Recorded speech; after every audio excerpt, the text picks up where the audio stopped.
एक तोता बहुत लंबे समय से पिंजरे में रह रह कर तंग आ चुकी थी। वह खुला आकाश में उड़ना चाहती थी।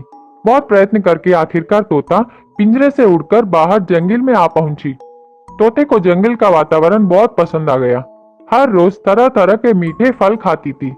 पगली जैसी उछलती फिरती जंगल के चारों ओर घूमती थी।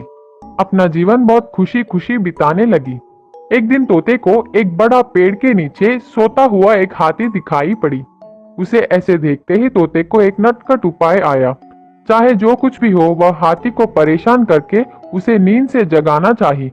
बहुत तेजी से पेड़ के ऊपर से नीचे आई। अपने चोंच से हाथी की सूंड पर चुभी। उस चोट से हाथी जाग गई। आंखें खोलकर देखी। तोता पेड़ के ऊपर जाकर हंसने लगी। हाथी नाराज होकर कही, अरे तोता, क्या परेशानी है? तोता ने जवाब दी, मजाक है मेरे दोस्त। हंसने लगी।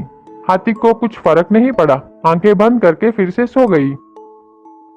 कुछ देर बाद तोता फिर से नीचे हाथी के पास आकर दोबारा उसको परेशान की और तुरंत वहां से उड़कर पेड़ के ऊपर चली गई। हाथी गुस्से से चिल्लाई, अरे तू फिर से आ गई, क्या कुछ काम नहीं है क्या? लेकिन तोते को यह बहुत मजाक लगा।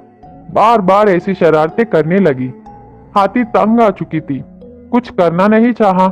वहां से उठकर चली गई। तोते को और मजा आ गया।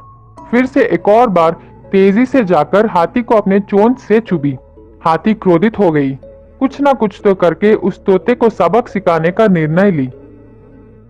हाथी एक तालाब के पास गई। अपने सिर को छोड़ बाकी का पूरा शरीर पानी में डुबाई।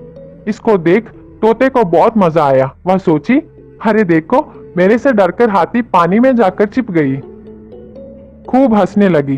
फिर से तोता वहां जाकर हाथी के ऊपर बैठ गई। हाथी को छुपाना चाहिए। हाथी को पता था कि तोता आएगी, इसलिए उसने पहले से ही अपने सूंड में पानी भरकर रखी। तोता चुभने ही वाली थी, इतने में हाथी ने पानी को झटके से तोते पर झोंकी। तोते को बहुत जोर से लगा। तालाब में गिर गई। जान के लिए तड़प रही थे। हाथी को तोते पर दया आकर उसको पानी से बाहर निकालकर जमीन पर फेंक दी। तोते ने हाथी से क्षमा मांगी। उसको बहुत अच्छा सबक मिला। हाथी जोर से हंसकर वहां से चली गई। अब तोते को बड़ों और छोटों के बीच अंतर पता चल गया।